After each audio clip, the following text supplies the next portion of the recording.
My name's Kyle Ramlow. I'm originally from Lincoln, Illinois, which is about central Illinois area.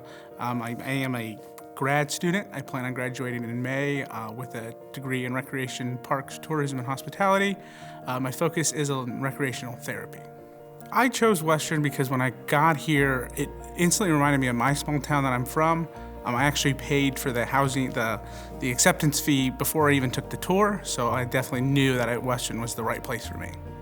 So in my final semester here at Western for my first master's in political science, I was able to take an elective class, and this Recreation for All adapted sports class was available, and I instantly knew that's what I wanted to do. So it really opened my eyes to just a new avenue of sports, and within that political science background, I kind of wanted to see where there was a lack of advocacy within adapted recreation.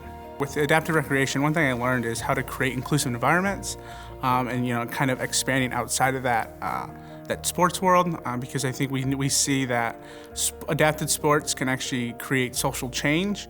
Here at Western, we want to make sure we serve all students, so making sure that we allow all students to have a space that's welcoming is really important. So back in 2019, during my undergrad, I traveled the country from about San Francisco to DC, and we stopped at different organizations that served individuals with disabilities. And from there, I saw the firsthand account of what these organizations are doing. I was reached out from Dr. Casey LaFrance about this, sensory room. I think we spent about a week looking for grants and whatnot.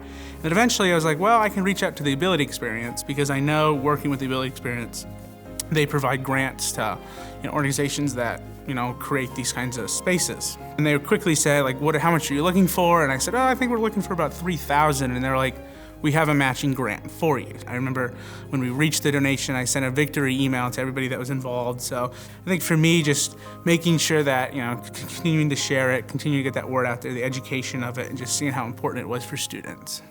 It's important for students to engage in philanthropic efforts because I think we really see firsthand how important it is, and I think working with the foundation office and within Phonathon, I really understood how important the students are, as well as how much the alumni care. And I think hearing the alumni, give back and telling you the stories makes you want to be like, man, that's what I want to do, right? I want to give back. I want to get that phone call from the student, or the thing in the mail, and just listen to their story. When you donate to Western, you're leaving your name here, right? And whether or not it's a big donation or a little donation, your legacy's here. And I think it's important that you make sure your legacy stays strong.